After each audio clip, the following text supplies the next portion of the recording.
विघ्नहर्ता श्री गणेश, श्री गणेश, श्री गणेश। तपस्वी घोर तपस्या करते हैं, तब जाकर उन्हें प्रभु के दर्शन का लाभ मिलता है। किंतु ये चोर जिसने कभी कुछ अच्छा नहीं किया, उसे प्रभु ने दर्शन और आशीर्वाद क्यों दिया? प्रभु, वो प्रभु दर्शन के योग्य कैसे बन गया? राम नाम की महिमा से, जिस नाम का जाप वो निरंतर करता रहा। जब से वो पुस्तक चुराने चला था, अनजाने में ही सही, प्रभु श्री राम का नाम जपता रहा था। ये उसी का परिणाम था कि जैसे ही उसने इस जन्म में प्रभु श्री राम का नाम जपना आरंभ किया, उसे उन सभी कर्मों का फल मिल गया।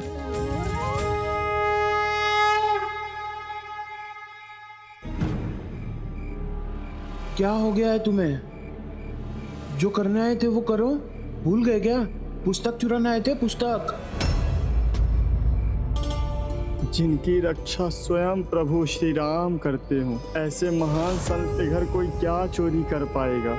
ऐसे संत के घर में चोरी करना सोचना भी पाप के समान है। ये क्या बोले जा रहे हो? ना यह प्रभु है, ना ये कोई महान संत।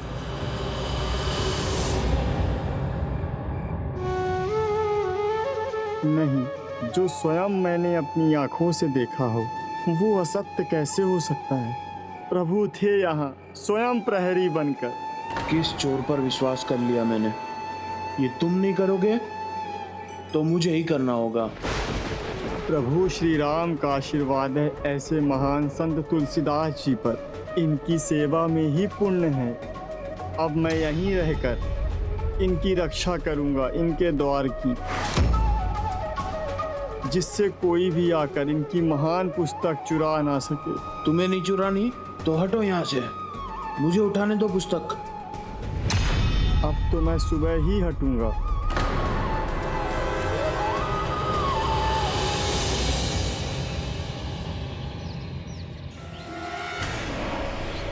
सूर्य उदय हो रहा है, अर्थात मेरी योजना के सफल होने का समय।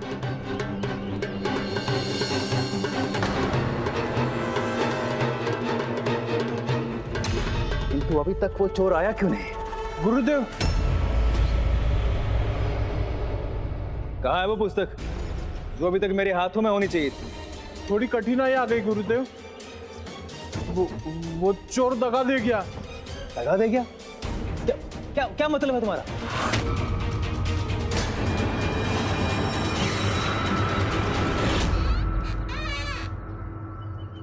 कौन हो भाई? संत तुलसीदास जी, मुझे क्षमा कर दीजिए, मुझे क्षमा कर दीजिए। अरे रे, क्या हुआ? मुझसे क्षमा क्यों मांग रहे हो? क्या अपराध हुआ आपसे? अपराध की भावना मन में आ जाए तो वो अपराध के समान ही होता है। ये तो रामचरितमानस जैसे पावन ग्रंथ चुराने का अपराध किया था मैंने। बाकी तो मैं संभाल लूंगा गुरुदेव। बस एक चिंता है, यदि उसने तुलसीदास जी को बता दिया कि हमने उसे भेजा है तो।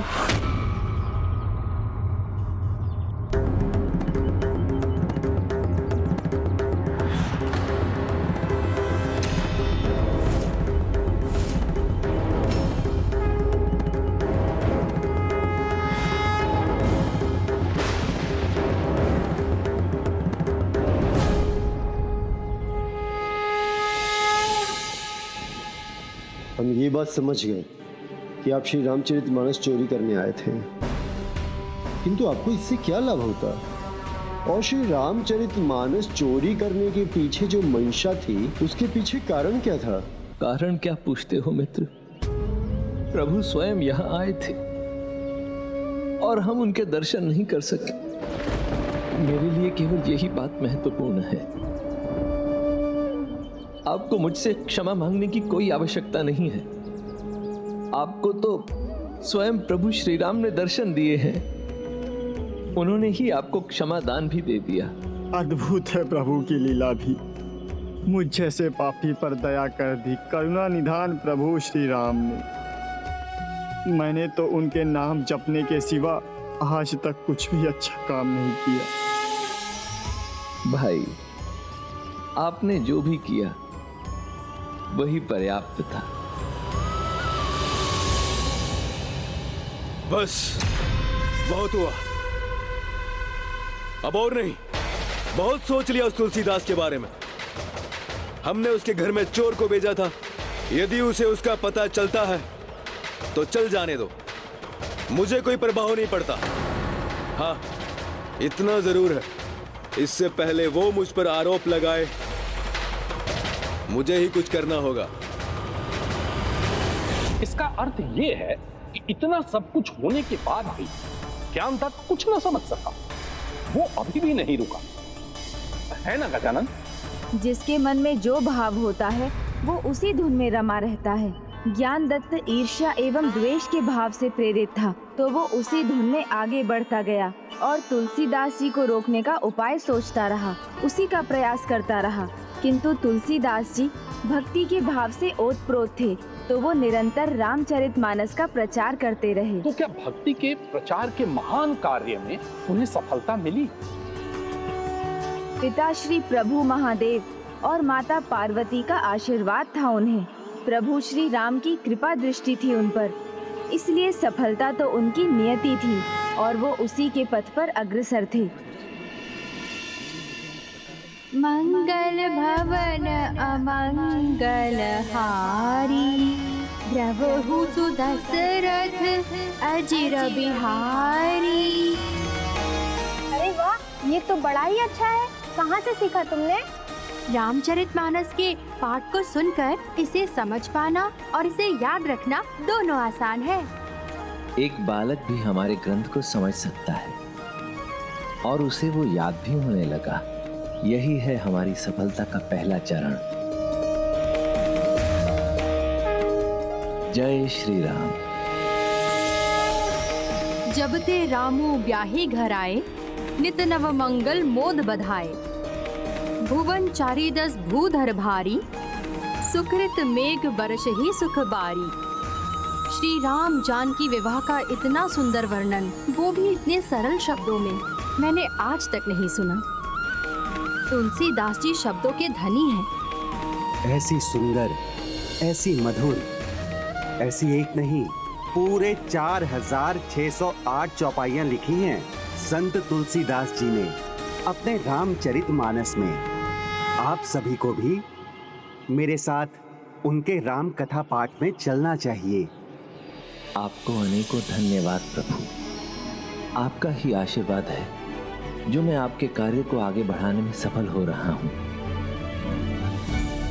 बोलिए मेरे साथ, मंगल भवन अमंगल हारी। इस घोर कलयुग में भी राम भक्ति की गूंज चारों दिशाओं में गूंज रही है। प्रभु श्री हनुमान, कल्याण हो। प्रभु, आप स्वयं आए हैं तो अवश्य ही कोई विशेष कारण होगा। जहाँ राम नाम की गूंज है वहाँ सब विशेष है। तुलसीदास, तुम्हारी रचना प्रसिद्ध हो रही है, ये जानकर मैं बहुत प्रसन्न हूँ। किंतु इससे तुम्हारा उत्तरदायित्व बढ़ गया है। अब तुम्हें निरंतर अपनी रचनाओं से समाज में धर्म का प्रकाश फैलाना होगा, जैसा तुमने अपनी एक चौपाई में स्वयं कहा है तुलसीदास। हरि अनंत, हरि कथा अनंता, कहि सुनहि बहुविधि सब संता। रामचंद्र के चरित सुहाए, कलप कोटि लगी जाहि न गाए। भगवान तो अनंत हैं और उनकी कथा भी अनंत है, इसीलिए तुमने ये जो आरंभ किया है ये तो अनंत काल तक ऐसे ही चलते रहना चाहिए। परंतु प्रभु, यदि मैं भविष्य में ऐसा करने में असमर्थ रहा तो? जैसे प्रभु की कथा अनंत है, उसी प्रकार तुम्हारी रचना भी अनंत काल तक बनी रहेगी। किंतु इस धर्म यात्रा में तुम्हें अनेकों कठिनाइयों का सामना करना पड़ेगा और बहुत सारी परीक्षाएं भी देनी होंगी। ऐसे समय में बस इतना स्मरण रखना होगा कि जिसके शीश पर प्रभु श्री राम का हाथ हो, उससे भला कौन रोक सकता है।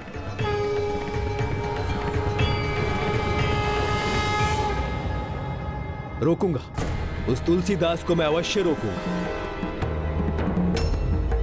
गुरुदेव, लगता है आज भारी वर्षा होगी। आज जाना आवश्यक है। हाँ, हम संस्कृत भाषा के ही नहीं, अनेकों भाषाओं के महाज्ञानी श्री मधुसूदन सरस्वती से मिलने जा रहे हैं। वो तो मैं समझ गया गुरुदेव, किंतु आज ही क्यों? क्योंकि जो करना है वो आज ही करना है। एक बार सरस्वती जी तुलसीदास के उस काव्य को नकार दे, फिर उसे कोई महत्व नहीं देगा। किंतु वो तुलसीदास जी की रचना को नकारेंगे क्यों? क्योंकि उनके अनुसार एक बिंदु भी यदि अपने स्थान पर न हो तो कार्य को पूर्ण नहीं माना जा सकता है। ये ज्ञानी श्रेष्ठ, इसमें कोई बड़ी भूल तो नहीं, बस एक छोटी सी त्रुटि ही तो है। एक छोटी सी त्रुटि भी अर्थ का अनर्थ कर देती है। आप अपनी सभी त्रुटियों का निवारण करके उसके पश्चात ही अपनी रचना को मेरे पास लेके आइए। ओहो, समझ गया। इतने बड़े काव्यों में कोई ना कोई त्रुटि अवश्य होगी। तब मधुसूदन जी तुलसीदास जी की इस रचना को अमान्य कर देंगे। यदि तुलसीदास की रचना को उन्होंने अमान्य कर दिया तो साहित्य जगत में उसे कोई भी स्वीकार नहीं करेगा। बस अब उन्हें ही ऐसा करने के लिए तैयार करने की आवश्यकता है।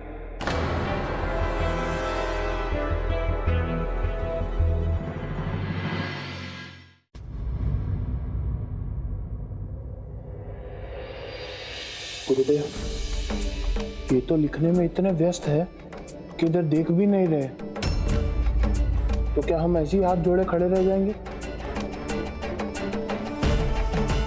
हाँ ज्ञानदत्त जी, अब कहिए कैसे आना हुआ? हे ज्ञानी श्रेष्ठ, आप अद्वैत के महाज्ञानी हैं। आपने गीता के सार को आत्मसात कर जनमानस तक पहुंचाया है, किंतु एक बहुत बड़ा परपंच आपसे छिपा रह गया। आपके यहां काशी में रहते हुए बहुत बड़ा अनर्थ हो रहा है गुरुदेव। स्वयं को संत कहलवाने वाले तुलसीदास, उनका दावा है कि उन्होंने राम कथा साधारण भाषा अवधि में लिखी, और वो भी कविता के रूप में। और वो यही नहीं रुके, स्वयं महादेव को अपना साक्षी बना दिया। आप ही बताइए गुरुदेव, ये भला कैसे संभव है? ऐसे ढोंगी को उसके तथा कथित ग्रंथ के प्रचार से हमें रोकना होगा। इसी में हम सबकी भलाई है गुरुदेव। आपने उनके काव्य को पढ़ा है? नहीं गुरुदेव। फिर बिना पढ़े आप ये कैसे कह सकते हैं कि वो काव्य अच्छा है या बुरा? आप ही उस काव्य को पढ़ने की कृपा कीजिए गुरुदेव, उसकी व्यवस्था मैं कर दूंगा। बस पढ़कर आप इतना कह दीजिएगा कि साहित्य के जगत में उसका कोई स्थान नहीं। मेरी उसके बारे में क्या टिप्पणी होगी, ये तो पढ़ने के बाद ही पता चलेगा ना। उचित है गुरुदेव, तब मैं ऐसा उपाय करूंगा कि स्वयं तुलसीदास अपना वो काव्य लेकर आपके पास आएंगे। प्रणाम गुरुदेव, आज्ञा दीजिए। गुरुदेव, अभी तो आप इतना व्यस्त हैं, इन सारे कार्यों को छोड़कर आपने इस रचना को पढ़ने की हामी क्यों भर दी? वही योद्धा युद्ध में आहत होते हैं जो युद्ध के मैदान में जाते हैं। तुलसीदास पे दोषारोपण हो रहा है क्योंकि उन्होंने कुछ रचा है। साहित्य समाज में हलचल है, इसका अर्थ है उसमें कुछ अवश्य विशेष है। इसीलिए तो उसे सबसे पहले पढ़ना चाहिए।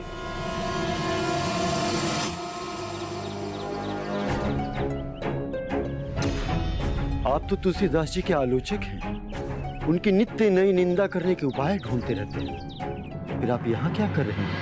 मित्र श्रीकांत, अतिथि देवो भव, और आप इनका इस प्रकार से स्वागत करेंगे सत्कार के स्थान पर प्रश्न पूछकर।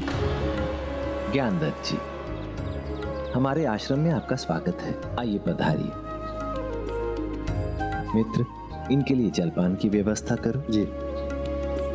लगता है फिर कुछ लिख रहे हैं आप। हाँ, गीतावली, प्रभु श्री राम की महिमा का वर्णन करने वाले गीतों का एक संग्रह है। ये तो बड़ी अच्छी बात है। हाँ, आप पढ़ना चाहेंगे? मेरी टिप्पणी आपके लिए कहाँ महत्व रखती है तुलसीदास जी, किंतु अगर मधुसूदन शास्त्री जी से पढ़ लें तो बहुत अच्छा होगा। ये तो बहुत ही अच्छा रहेगा, परंतु वो मेरी रचना को क्यों पढ़ेंगे भला? क्यों नहीं पढ़ेंगे? उसकी व्यवस्था मैं करके आया हूं। किंतु यदि आपको लगता है आपकी रचना रामचरितमानस उस योग्य है, तो ले जाइए उसे मधुसूदन शास्त्री जी के पास। यदि योग्य ना होती तो स्वयं प्रभु महादेव को सुनाने के पश्चात मैं ये रचना किसी और को सुना ही ना पाता। तब तो एक पल भी विलंब मत कीजिए, जाइए और अपनी विश्वास की पुष्टि उनसे भी करवा लीजिए। जल लीजिए। नहीं नहीं, धन्यवाद।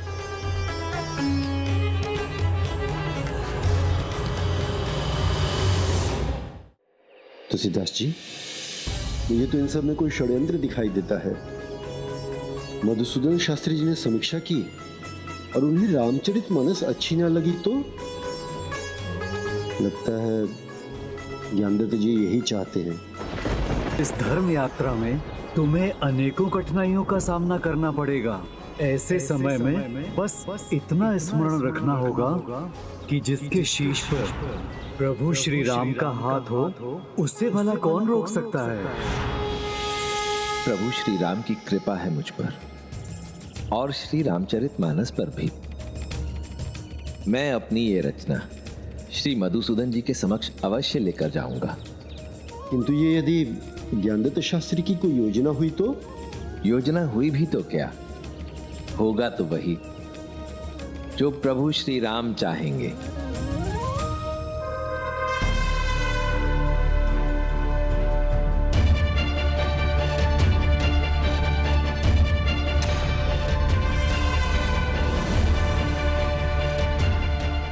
सफल हो गया, हमारा प्रयोजन सिद्ध हुआ। अब बहुत जल्दी सब इसकी रचना को नकारने लगेंगे, क्योंकि महाज्ञानी महाविद्वानी कोई भी उसे कदापि स्वीकार नहीं करेगा। तुलसीदास जी, आइए आइए, मैं ले चलता हूं आपको शास्त्री जी के पास। आइए।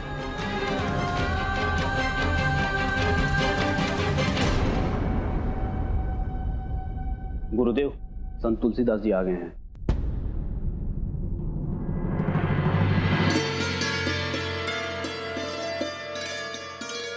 प्रणाम। प्रणाम गुरुदेव। प्रणाम। ज्ञानदत्त जी, ये वही कविवर तुलसीदास जी है ना, जिनकी चर्चा आप मुझसे कर रहे थे? जी गुरुदेव, ये वही तुलसीदास। स्वागत है आपका। इतने कम समय में कुछ ही लोगों को इतनी प्रसिद्धि मिल पाती है जो आपको मिल रही है। आपकी रचना रामचरितमानस की मैंने बहुत ही प्रशंसा सुनी है, किंतु जब तक मैं स्वयं उसे न पढ़ लूं, मैं उसके बारे में कोई मत कैसे बना सकता हूं? आपका कथन सर्वथा उचित है ज्ञानी श्रेष्ठ। मैं इसी प्रयोजन से ही यहाँ आया हूँ। आप अवश्य ही मेरी रचना को पढ़िए। लीजिए, मैं श्री रामचरितमानस आपको सौंपता हूँ, इस आशा के साथ कि ये आपको अवश्य भाएगी। परंतु ज्ञानी श्रेष्ठ, मेरी एक विनती है। इस रचना में मेरे प्राण बसते हैं, तो ये समझ लीजिए कि मैं अपने प्राण आपको सौंप कर जा रहा हूँ।